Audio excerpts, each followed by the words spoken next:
Hi అండి, నమస్తే. Welcome back to our channel star and home. వాళ్ళ మన వీడియోలో ఒక సరికొత్త వీడియోతో అయితే మళ్ళీ మేము ముందుకు వచ్చానండి. ఈరోజు ఆ కొత్త రెసిపీ వచ్చేసి ఉప్మా రవ్వ. ఎప్పుడు చేసుకునే ఉప్మానే కాకుండా ఇలా కొత్తగా గులాబ్ జాములు అయితే ట్రై చేశానండి. చాలా బాగా వచ్చాయి. చూస్తుంటేనే నోరు ఊరిపోయేలాగైతే ఉన్నాయండి. తప్పకుండా మీరు కూడా ట్రై చేసి మీకు ఎలా వచ్చిందో నాకు కామెంట్ సెక్షన్లో తెలియచేయండి. ఇప్పుడు వీడియోలోకి అయితే వెళ్ళిపోదామండి. చూడండి, ఇక్కడ నేను ఒక కప్ దాకా బొంబాయి రవ్వను అయితే తీసుకున్నానండి. స్టవ్ ఆన్ చేసి ప్యాన్ పెట్టుకొని అందులోకి 1 టేబుల్ స్పూన్ దాకా నెయ్యి వేసుకున్నాను. మీ దగ్గర నెయ్యి లేకపోతే స్కిప్ చేసుకోవచ్చు. కనీసం 1 టేబుల్ స్పూన్ దాకా ఆయిల్ అయినా వేసుకోవచ్చు. ఒకవేళ నెయ్యి ఉన్న వాళ్ళైతే నెయ్యి వేసుకోవచ్చు. అలా నెయ్యి వేసుకొని ఒక కప్పు బొంబాయి రవ్వకు వచ్చేసి 2 కప్పుల దాకా పాలు పోసుకోవాలండి. ఒకవేళ మీ దగ్గర పాలు లేనట్లయితే 2 కప్పులు నీళ్ళనైతే వేసేసుకోవచ్చు. లేదా 1 కప్పు పాలు లేదంటే 1 కప్పు నీళ్ళు 2 కప్పుల దాకా వేసుకోవాలి. ఇలా వేసుకొని ఈ పాలను చక్కగా మీడియం ఫ్లేమ్లో మరిగించి ఇలా బాగా మరిగేటప్పుడు 1 కప్ బొంబాయి రవ్వనైతే కొద్దిగా కలుపుకుంటూ పోసుకోవాలండి. ఇక్కడ జాగ్రత్తగా గుర్తుపెట్టుకోవాల్సిన విషయం ఏంటంటే రవ్వను వచ్చేసి పైన నుంచి పోసేసుకోవాలండి. అంతా ఒక్కటేసారి అయితే పోసేసుకోకూడదు. అంతా ఒక్కటేసారి పోసేసుకున్నట్లయితే ఉంటలు కట్టే ఛాన్స్ అయితే ఎక్కువగా ఉంటుంది. ఉంట కట్టకోకుండా ఉప్మా రవ్వనైతే పైన నుంచి చిన్నగా దారలాగైతే పోసేసుకోవాలి. ఇలా పోసేసుకున్న రవ్వను చక్కగా మంట సిమ్లో ఉంచుకొని ఒక గెరిటె తీసుకొని చక్కగా అంతా కలిసేటట్లుగా అయితే కలుపుకోవాలి. వీడియోలో చూస్తున్న విధంగా కలుపుకున్న తర్వాత ఒక 5 నిమిషాల కల్లా రవ్వ బాగా చక్కగా దగ్గరకు అయిపోతుందండి. ఇప్పుడు స్టవ్ ఆఫ్ చేసి ఈ స్టేజ్లో ఉన్నప్పుడు ఒక ప్లేట్లోకి అయితే ఈ రవ్వ మిశ్రమాన్ని మొత్తం అంతా వేసేసుకోవాలి. ఇలా వేసుకున్న తర్వాత ఆ రవ్వ చల్లారాలి కదండి. ఆ లోపు మనం ఈ రవ్వ మీద ఒక ప్లేట్ పెట్టి పక్కన ఉంచుకోవాలి. ఇప్పుడు మనం షుగర్ సిరప్ అయితే తయారు చేసుకుందామండి. ఇక్కడ స్టవ్ ఆన్ చేసి ఒక ప్యాన్ పెట్టేసి 1 కప్ షుగర్ వేసుకున్నాను. అలాగే 2 కప్పుల దాకా నీళ్ళనైతే యాడ్ చేసుకున్నానండి.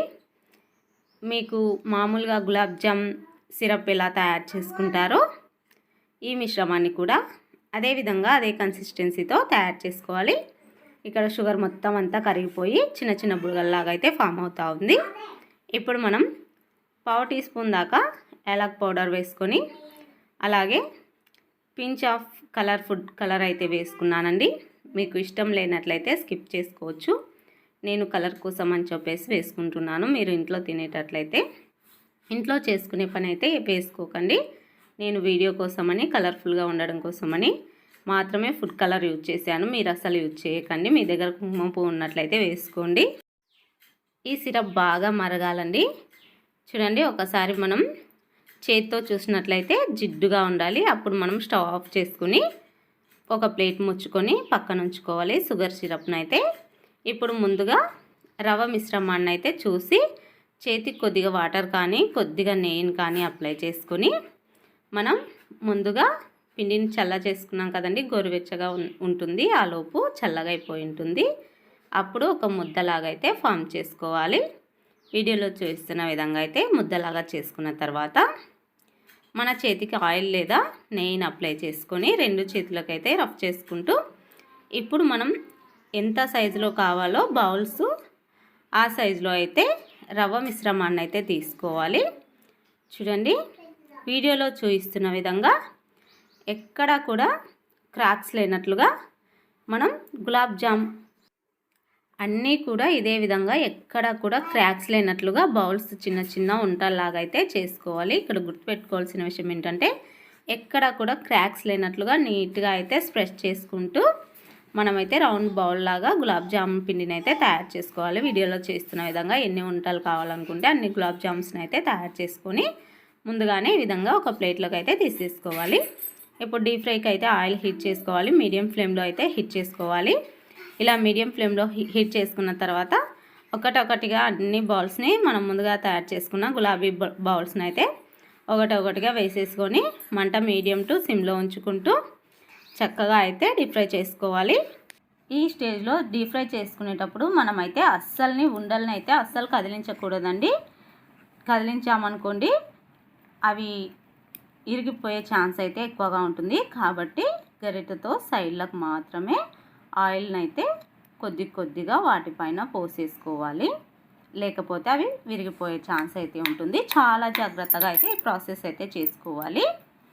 చూడండి, ఒక చిన్న స్పూన్ లేదా ఒకటి తిప్పి వేసుకుంటూ మనమైతే వీటిని నీట్గా మంట సిమ్లో లేదా మీడియం ఫ్లేమ్లో ఉంచుకుంటూ చక్కగా అయితే డీప్ ఫ్రై చేసుకోవాలండి. చూడండి, మనం మంట మీడియం ఫ్లేమ్లో ఉంచినట్లయితే ఒక 2-3 నిమిషాలకైతే లైట్గా కలర్ అయితే చేంజ్ అయిపోతాయండి.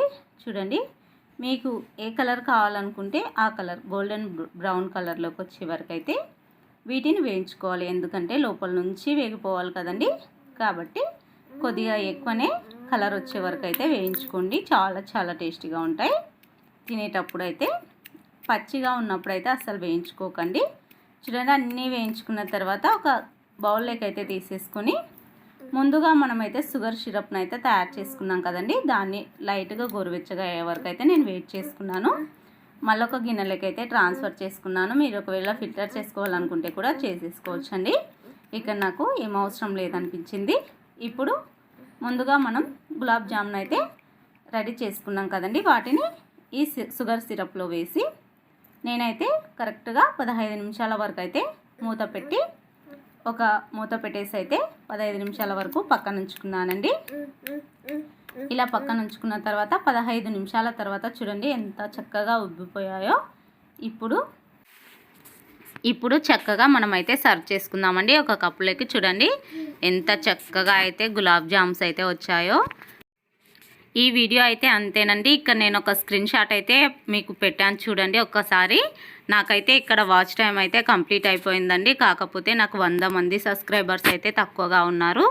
ఎవరైనా నా వీడియోస్ చూసేవాళ్ళు చూసి వెళ్ళిపోనట్లు, మీకు వీడియోస్ నచ్చినట్లయితేనే లైక్ చేసి నా ఛానల్ని సబ్స్క్రైబ్ చేయండి. మీరు లైక్ చేయడం వల్ల నా వీడియోస్ ఒక నలుగురికి అయితే చేరువవుతాయి. నిన్న ఒక వీడియో అయితే పోస్ట్ చేశానండి, ఫ్రిడ్జ్ క్లీనింగ్ అయితే. దానికైతే సుమారుగా 20 సబ్స్క్రైబర్స్ అయితే పెరిగారు. చాలా సంతోషం అనిపించింది. ఈ వీడియో కనీసం ఈ వీడియో కూడా నేనైతే 20 మంది సబ్స్క్రైబర్స్ అయితే యాడ్ అవుతారు అనే అనుకుంటున్నానండి.